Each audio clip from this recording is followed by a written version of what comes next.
The story of Ruth, loyalty that changed everything. Some stories in the Bible are loud with miracles, seas parting, fire falling from heaven, or giants crashing to the ground. But other stories whisper their power quietly, through faithfulness, love, and everyday obedience.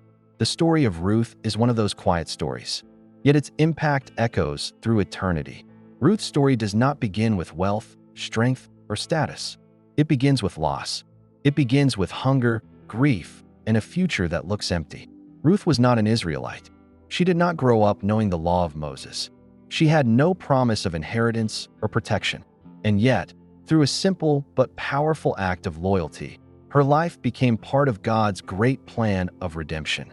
This is a story about choosing faith when it costs everything.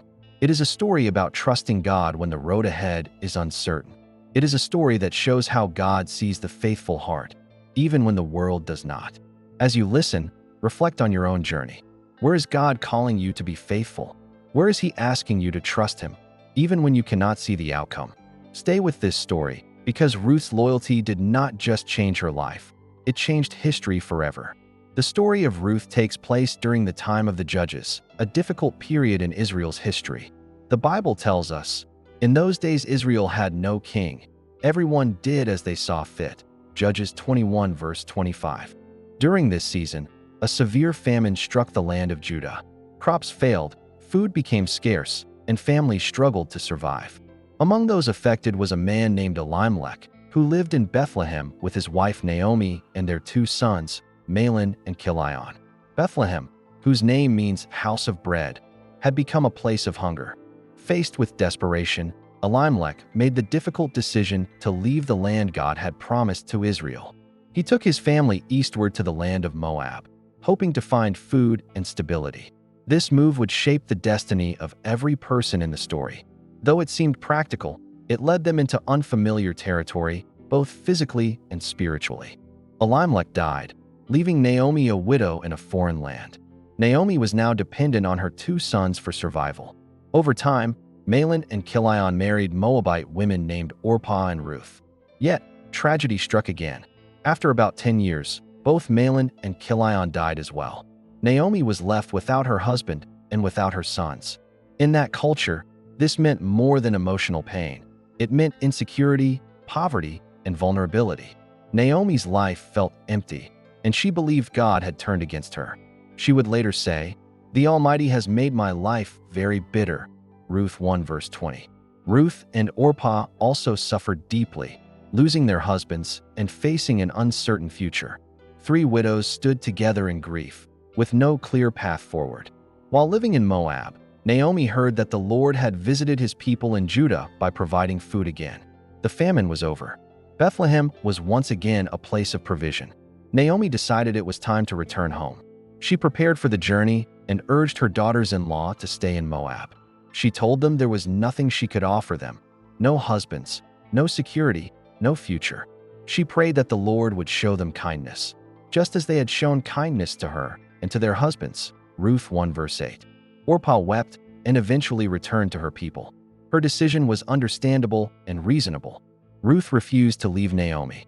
She clung to her with determination and love. When Naomi tried again to send her away, Ruth spoke words that remain among the most powerful declarations of loyalty in Scripture. "Where you go, I will go, and where you stay, I will stay. Where you die, I will die, and there I will be buried." Ruth 1 verses 16 to 17. These words were more than emotional attachment. They were a confession of faith. Ruth chose Naomi's God over her own gods. She chose uncertainty over familiarity. She chose faith over fear. Ruth's loyalty was not based on comfort or reward. It was rooted in love, commitment, and trust in the God of Israel. Naomi and Ruth arrived in Bethlehem at the beginning of the barley harvest. The town was stirred by their arrival. People recognized Naomi, but she no longer felt like the woman she once was. "Call me Mara," which means bitter, because the Almighty has made my life very bitter. Ruth 1 verse 20.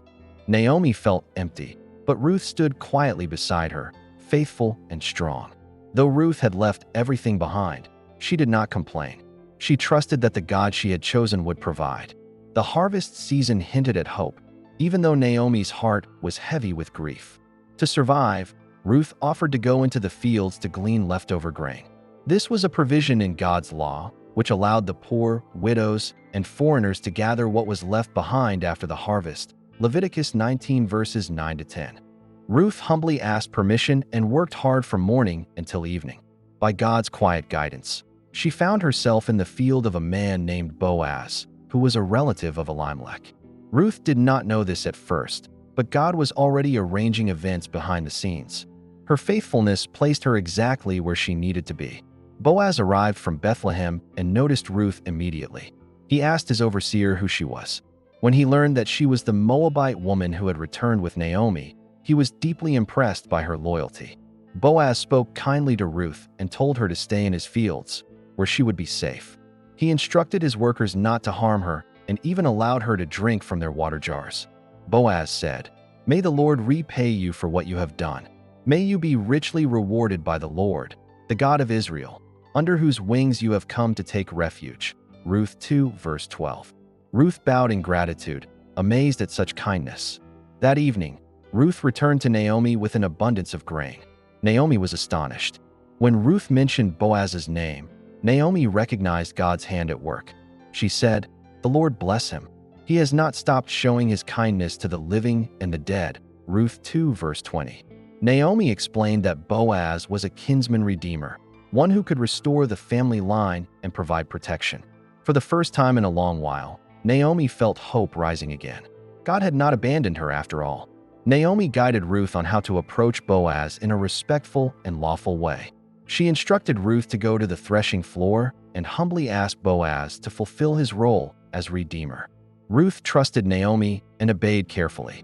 That night, Ruth lay at Boaz's feet, symbolizing her request for protection and redemption. When Boaz awoke and understood her request, he praised her character. He said she had shown even greater kindness now than before, by seeking redemption rather than pursuing younger men. Ruth 3 verse 10. Boaz promised to do everything required by the law, though there was another redeemer with a closer claim. He sent Ruth home with grain as a sign of his good intentions. Naomi told Ruth to wait, confident that Boaz would not rest until the matter was settled. Now she had to wait and allow God to complete the work. The next day, Boaz went to the town gate, where legal matters were settled.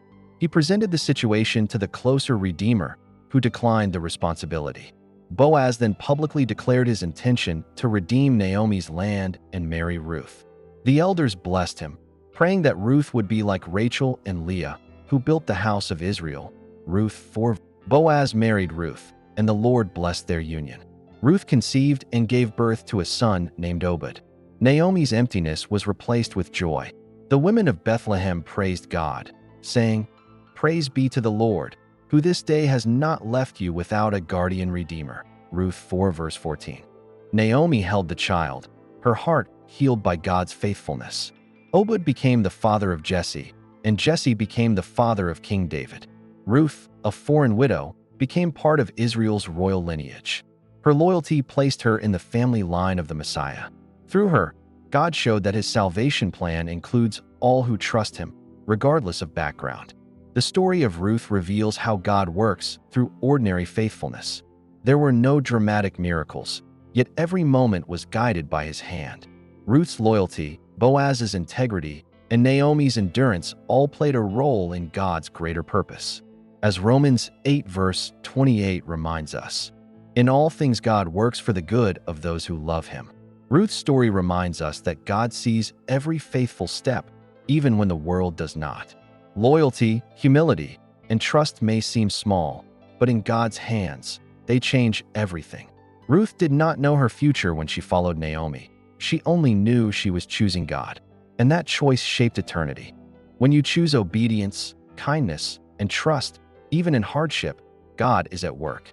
Like Ruth, you may not see the full picture now, but your faithfulness matters. Trust him, walk with him, and believe that the God who redeemed Ruth is still writing beautiful stories today.